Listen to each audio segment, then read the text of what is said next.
Hello again, and today we shall be talking about the extended reading unit thingy. So, in this unit, it's a little bit different to creative writing. In this unit, you will have to study and analyze any kind of writing, including fiction and non-fiction, so it's best to be prepared. Now, one way you can be prepared is to make a plan for your controlled assessment of which you will write the bloody thing. So, you should focus on the following. So, very key ideas, what your text is about, whom your text is about, and how the ideas or characters are expressed. For this, you will need to identify techniques and presentational features slash graphological features as you would in just like the other text. It's just the same skills for each of them, except that you just have to tailor them differently for different genres like fiction or non-fiction. And of course, ending with the conclusion and summarizing your main point and how you have proved it. So it's just basically a tips on how to like write your thing. So um, here we go. Your opening line and thesis. So it's IGCSE, so you don't have to be like extremely like professional looking and all that stuff.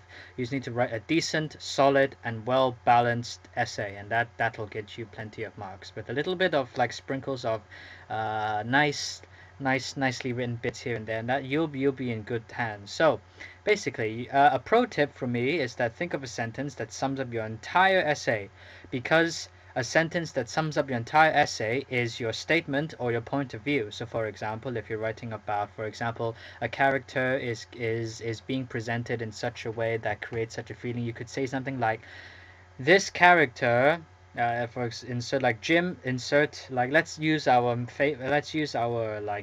dummy Jim. So Jim is presented in this negative light because it emphasizes and contrasts with the good elements in this book, something like that. Basically, think of something that summarizes, because literally think of, if you think about it, it makes sense. The rest of your essay is just telling people why you made that statement. It's just like a conversation. You say something and then you back it up. That's basically it, except that an essay you just have to write it out and be a little bit more detailed. So let's move on to paragraph one. It's kind of recommended to list at least 5 key points. So you could talk about theme, character, setting, and technique and structure, but don't actually list them like, I will first talk about this, then this, then this, then this, comma, comma, comma. No, just make it a, for example, I will approach theme to do blah blah blah blah blah. Then I will attempt to approach. Then I will talk about characters and how it relates to setting, and then later on using how it's expressed through technique and how it is structured, something like that. Don't make it a general list. Make it like a nicely written, flowing structure. So anyway, next, the main body of the essay. As I've said, the rest of your essay is just backing up what you have said. So since you're GCSE, you don't have to be extremely complicated. So it's safe to like have every point as its own paragraph. So PEE, you have to P. Haha. So point, evidence, and explanation. The point is what you're making, obviously. Evidence. So again, obviously, you need to show people why. And then explanation. You have to tell people why you think that and why you say that. So again, it's technically what you would do in everyday life, but just pay attention to it, because some people usually either they either just how should I say, they forget the evidence and then they just make the point an explanation, and it's not an in-depth kind of explanation, fleshing out of a point. So just pay attention to that. Anyway, conclusion. So once you have made all your points and supported those points, you just need to add a final paragraph. So don't make it cheesy, like, as a summary, I did this which led to this, and then I talked about this and that. No, like, say, as a all in all, Jim did follow this line of negative presentation, and the use of this technique really does emphasize blah, blah, something like that. Again, just please, just don't make it too like blocky, so you'll be fine.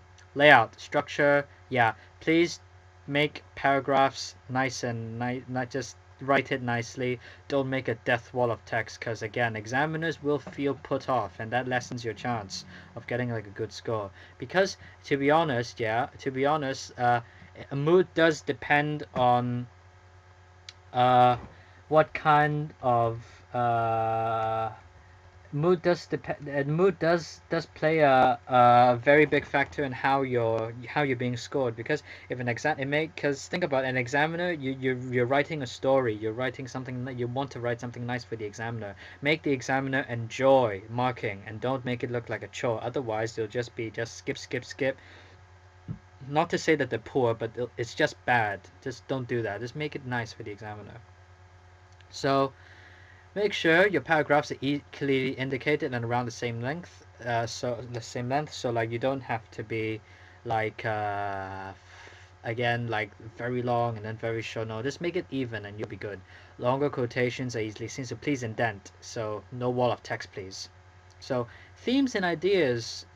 What kind of content can you put into your writing? So you could talk. So for the themes, so if you're reading like fiction, there are like main subjects such as like conflict, family, love, power, time, place, creed, all these classic examples. So there's bound to be theme of change as well, because there's going to be change in order to make a story interesting. You could talk about love, like family, relationships and stuff. It's pretty classic. So you could explore, for example, internal or external tensions between parties, groups, or within the person.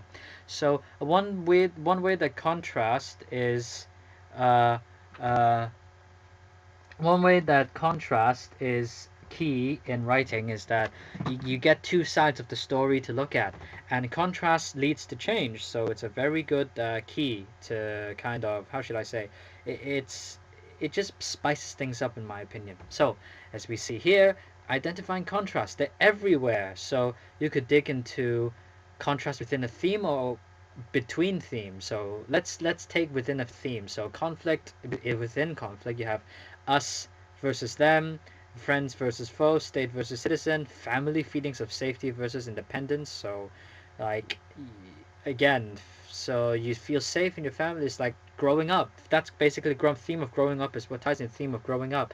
You want to stay, but then after that you want to go independent and just read your thing. Every child will experience that, so it's a very safe topic to write about. Love, desire for something forbidden versus desire for like the opposition, desire for you're being lonely, but still wanting desire for company or something like that. So power.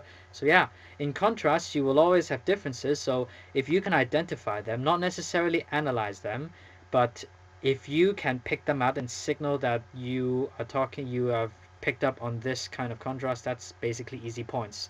But if you can like talk about how they affect each other and how the interrelationships and how the contrast emphasizes a particular theme or point, that's basically higher marks as well. So that's something to keep in mind. Anyway, a short summary of themes. A good essay should explore the different aspects of a theme by exploring how it contains competing ideas or just contrasting ideas. So again, the conclusion should describe the outcome of this competition or conflict, and please don't make it cheesy. So another pro tip from me, it's important to bring your own views and thoughts, because think about it, your views and thoughts show that the text has done its job. It's making you think, it's making you have an opinion.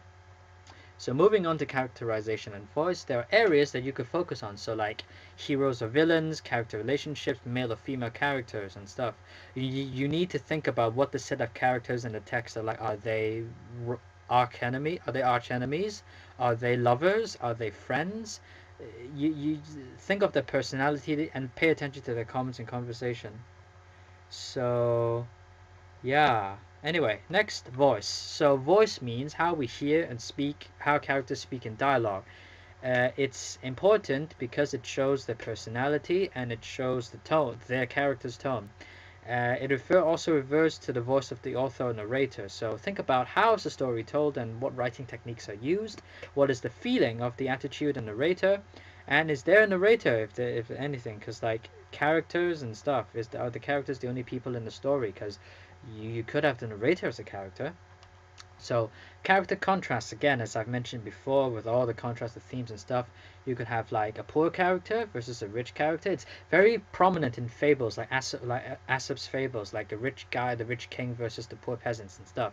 So you might, apart from just externally, you might want to look internally. So like everyone is a separate mask to their identity. So they have more than one side to their personality. So the emperor's new clothes. The emperor went from being a haughty, snobby, upper class twit to being a caring and understanding and benevolent ruler. So he changed. what makes anything interesting is change, as I've said. So you could think about how relationships are affected, how characters change, as I've just said, the Emperor's New Clothes. So it could be an event like love, attraction, or just a tragedy and fallout that destroys people. So a bit again within characters: rich king, poor peasant, quiet characters, talkative characters, shallow characters, genuine characters, extroverts, introverts, leaders versus the led, like an officer and a soldier. It's plenty to talk about. And again, typical contrast, I've just talked about that, changing within. Mistake that owns up, yeah, victim stands up. So finally, all novels, short stories, and poems are plays about people. Because that's why I read them, because they relate to us. So yeah, anthropomorphism, even for like a mouse that talks, all those like animal stories. We read stories because they somehow in a way relate to us, and somehow they are based on humanity as a whole. So the way texts approach us in this modern day, because they throw opposing themes together, so the characters contrast, and we get to see the differences and how the differences develop and how they affect the storyline. And if you can pick these various elements out and you can talk about them, look at how they're described and the words and comments and stuff, you will be able to have a very well essay. So I've heard students keep saying that, oh, I don't have nothing to talk about. Well, and I look at their essays, and then that's the huge problem, because they only tell the audience, they tell the examiner what they find, but they don't explain what kind of differences they find, or how do the differences help the story move along, or how they even feel about the differences. Uh, Many students just list, they don't explain. So please explain, children. So anyway, that's it for now, I guess. So see you next time, like in the future, I guess. Well, just later. Okay, bye bye.